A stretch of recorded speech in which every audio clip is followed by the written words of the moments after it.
heart's like a bomb. It's blowing a song inside. I'm singing. Sunshine that you're bringing down. It makes me happy. Oh no, Rio's coming back in stereo. It's out with the song that I wrote. I'm holding a note that won't stop ringing. I just can't stop singing now. But just to have fun with benefits involved. Hey. Hi. Everything I need handed from above. Jimmy Neutron, you came back! What are friends for? Makes me happy. I like myself. And that makes me too. Meet me in the middle. It just got so simple now. It makes me happy. Are you? What's wrong? Save the rainy days, ain't another time. I'm just here to say, read between the lines. I'm so glad that you're mine. 'Cause it makes me happy, makes me wanna sing.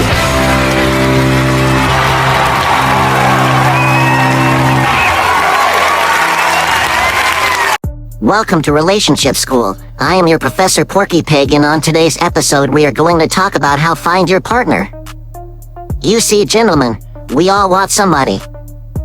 We all want that one woman who is gonna love and cherish us in the same unconditional way our mothers do. But you see, the trick isn't finding the woman you want, it's about finding the woman you need.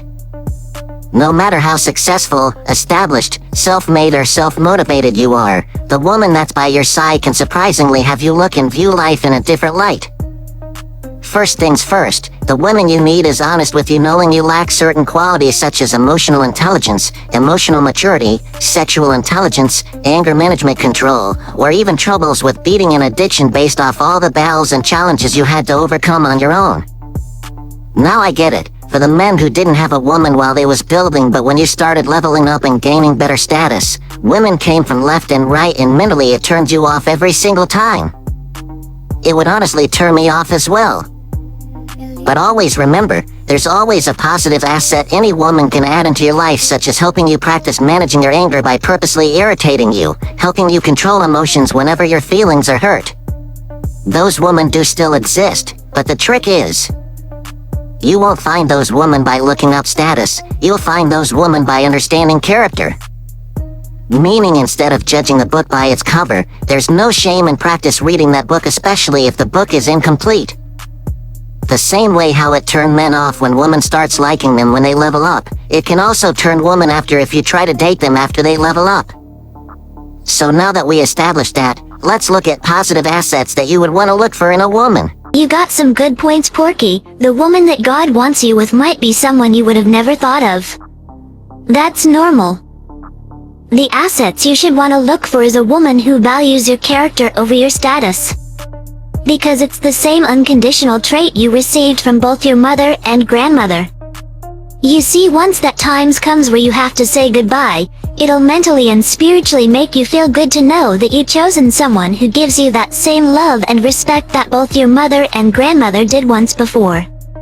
But unfortunately, some women attempt to brainwash and convince men that their status should overshade their character, all because they don't like the judgment feeling of how others view their character. But for the men who didn't have a good relationship with their mothers, don't worry. This episode of Relationship School will be a message for you as well. The second asset you should look for is, would she struggle with me, or would she leave to obtain peace? That's an extremely important clue to pay attention to. Another positive asset you can keep your eye on is whether or not she says I'm sorry, or would she deflect and point the finger to always have you say sorry before she ever does. A woman who always point the finger is never a smart choice to build a legacy with, because it's like money in the middle. If you tell the truth, she'll get mad, but if you lie to her, she'll also get mad, and it'll might drive you mentally crazy to deal with that in a constant daily, monthly, yearly basis.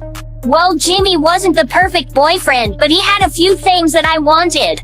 As we started dating, I had to learn some assets to start doing the things that he likes. Like, for example, he likes when I give him an opportunity to express and explain his feelings instead of me making decisions for the things that I want to do all because I'm grown. He likes when I bring him a childhood joy memory from his past because he likes to remember and cherish the memories that he had with his grandmother. He enjoys unconditional love. He loves it when I say sorry instead of always pointing the finger. He enjoys when I never discredit him anytime he's unable to do something I expect him, because I learned in order to keep my man motivated, I had to show more respect and appreciation instead of a loud mouth and new stress to his mind. He likes how I never valued his status over his character. He likes that I let him lead with things I'm not really good at.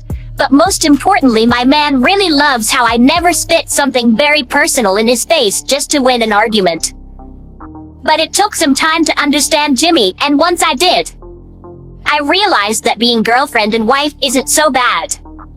Because when you want to practice learning somebody, that person most of time would want to practice to understand you. I think I can be of assistance to this discussion. You see, my wife Amy, she wasn't the best loyal woman in the world, but I learned that because of her family, she didn't know who she was. And for a long time I thought I knew who was, but the sad truth is, I didn't do a good job of practicing how to understand her. I always expected her to do the things a girl that I grew up watching should do, and I realized I was wrong, so instead of looking for someone who already had the stuff together, I decided to stay and build with Amy. Because I wanted to build with her and watch her evolve into a better person. She did the exact same thing for me. But it wasn't based off entitlement of me being her boyfriend. She did it because that's the person she wanted to learn to be. To have faith in someone who always used their actions to have faith in you. And now many years later, me and Amy are still married, and all marriages have their ups and downs, but what life isn't perfect.